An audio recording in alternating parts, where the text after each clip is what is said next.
Well, first of all, hello everyone. Good evening to you all, and thank you, the Care Project, for taking this up today. And I'm so happy to see my friends on the panel list, and it's just wonderful. So yeah, this meeting is about mental health, right? So I feel all of our experiences have been quite the same. In my childhood, people made me feel different and disgraceful. So whatever I did, it was funny for people, be it my body shape, which was a topic for gossip, because I was plump. So I had feminine body language. I had stammering problem. Again, that was a subject for teases and taunts. So all of these led me to believe I was good for nothing. I became introvert, lost confidence, suffered from inferiority complex. So I am much more confident now, but I still have sort of that the complex inside me. And I believe if you're mistreated in childhood, the trauma remains with you for life. Some people may overcome, with time, but many cannot.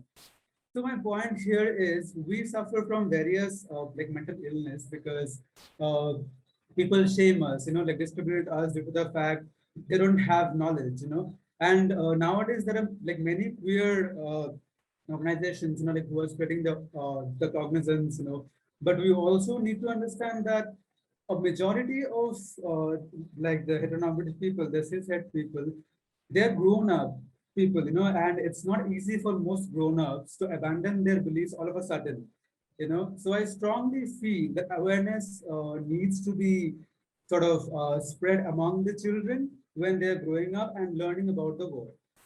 So my question is, how do we, on an individual basis, on an individual level, or maybe or a small community level, spread that awareness?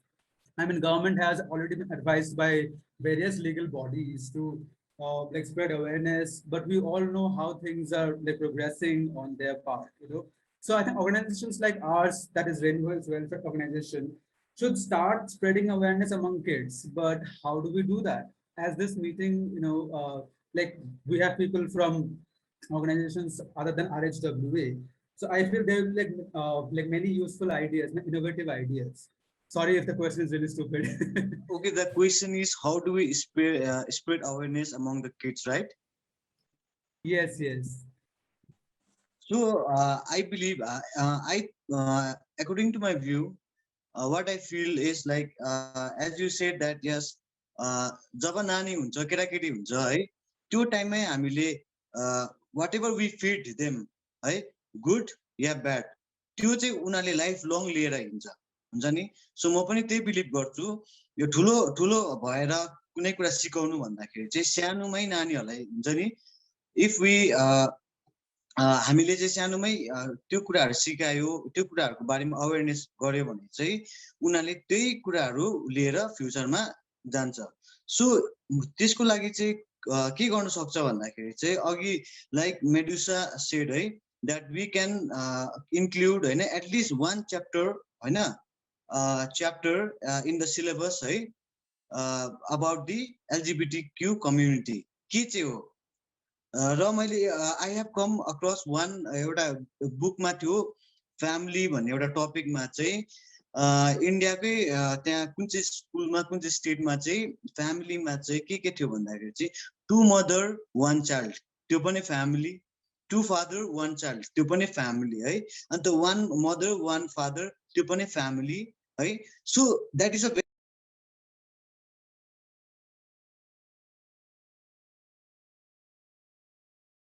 स्कुल्सहरुमा at least एउटा chapter हामीले के गर्न सक्छ we can include LGBTQ कम्युनिटीको बारेमा हामीले सानो सानो है एउटा इन्ट्रोडक्सन जस्तै अब सो त्यो र सेकेन्डमा चाहिँ के गर्न सक्छ भन्दा चाहिँ मेन चाहिँ किड्सहरूलाई हामीले अवेरनेस ल्याउनुको लागि चाहिँ हामीले स्कुल इज अ भेरी एउटा गुड प्लेटफर्म भनौँ न है एउटा सो स्कुलमा चाहिँ हामीले जस्तै प्रकारले म अहिले एउटा स्कुलमा आइएम वर्किङ है एउटा स्कुलमा वर्क गर्दैछु त्यहाँ चाहिँ मलाई के लाग्छ भन्दा चाहिँ नानीहरूलाई जसरी हामीले एउटा अवेरनेस प्रोग्राम भइबस्छ स्कुलमा like about good touch bad touch है मेन्सुरेसन साइकलहरूको बारेमा अवेरनेस प्रोग्राम हुन्छ स्कुलमा, योगाहरू हुन्छ।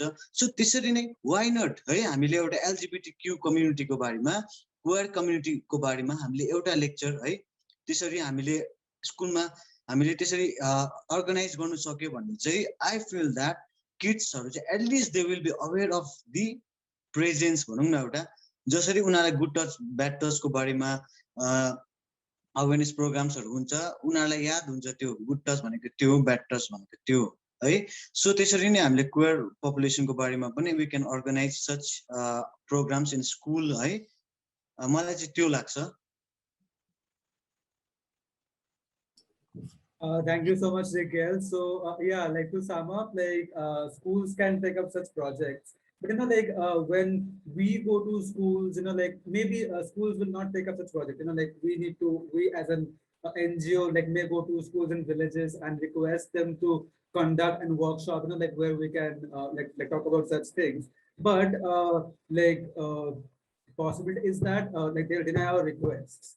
So here also we have to sort of like depend on their consent, but like without doing that, like on a day-to-day like basis, as common people, not being school teachers or like not being anybody, just as common people, how can we, like spread that like sort of knowledge among kids, yeah, like government can introduce like syllabus which has queer subjects, or like teachers can teach their students, but common people, who are not teachers, who are not politicians, who don't have any power like at all, like how do we, like common people bring that change, educate our kids?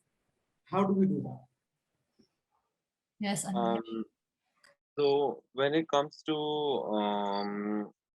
bringing about conversations and education initiatives in rural areas, I agree with Miguel when he says that schools are very central to rural areas.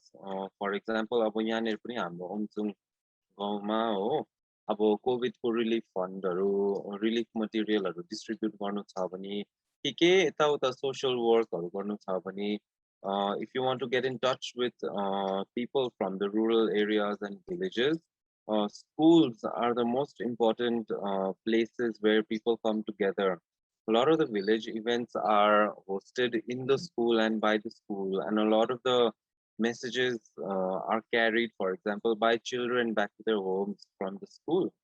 So I think in that sense, schools need to be utilized, and schools can become a very inclusive space where these conversations are normalized and these assumptions are unpacked. अनि एजुकेसनमा चाहिँ मलाई त्यही लाग्छ कि अब हिजो अस्ति पनि एससीईआरटीले to move away from this broad homogeneous kind of education that Indian board offers, SCRT started publishing and designed and illustrated really nice, beautiful books that are very culturally specific to Sikkim. So which is inclusive of Nepali voices, lecture voices, Bhutia voices. So if you look at the book, the students will really be able to relate to whatever is being taught from those books, So in those books, these assumptions can be unpacked and can be included about the queer communities. So empowering people, kids to find out about their own gender and like that. From these books. So we've made now an effort, as SCRT has made that effort to make books inclusive of Sikkimese history and Sikkimese culture, which includes so much diverse communities, right? So, and practices. So in that same manner, queer voices and the queer realities can also be illustrated. For example, depiction of families. Families don't just need to be biological. Families can be defined in so many different ways, right? So these things can be normalized through these textbooks and not necessarily taught that, यस्तो हो, हाम्रो चाहिँ उस्तो हो भनेर. It can just be normalized and those assumptions can be invalidated that way. अनि मलाई यो पनि लाग्छ कि sex education that can become a very crucial tool also to educate people about queer sexual health and things like that. त्यो त अब even for heteros or cishet people, I don't think it's done adequately. So sex education can be, yeah, a very crucial tool to where queer health can be included. And that's the answer.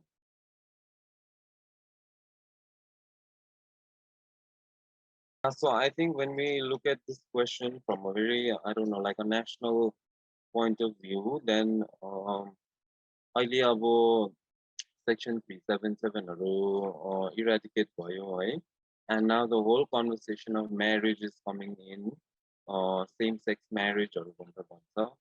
But I feel like, again, like Anup has touched upon this, I guess. And again, this whole conversation about marriage, while it needs to happen, and the whole institution of marriage needs to be inclusive of queer people, but I still feel like the institution of marriage itself needs to be unpacked, and queer people, because a majority of the queer population is marginalized by the very existence and normalization of the institution of marriage, and that whole idea of a biological family and having kids and having your progeny. I think this thing does not apply. Same-sex marriage also does not apply to all queer people. So the conversation needs to be more nuanced than that on a national level. Ani, I think I'm not an organization, so I'm not in the position to make comments about policy makers. But I definitely feel that legislators need to be involved.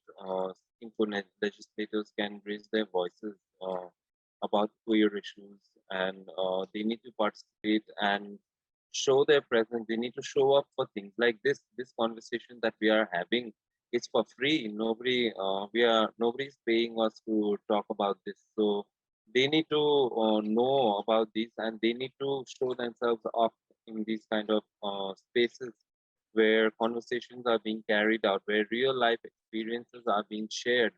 So I would definitely encourage politicians to not just engage in I don't know, not stay away from these spaces. This is where they can hear queer voices more than anywhere else. So yeah, I feel like policymakers firstly need to be over here for us to be able to do something. Where are the policymakers? That's step number one. And others, I think maybe Rainbow Association will be able to say more, as they have done a lot more work on it.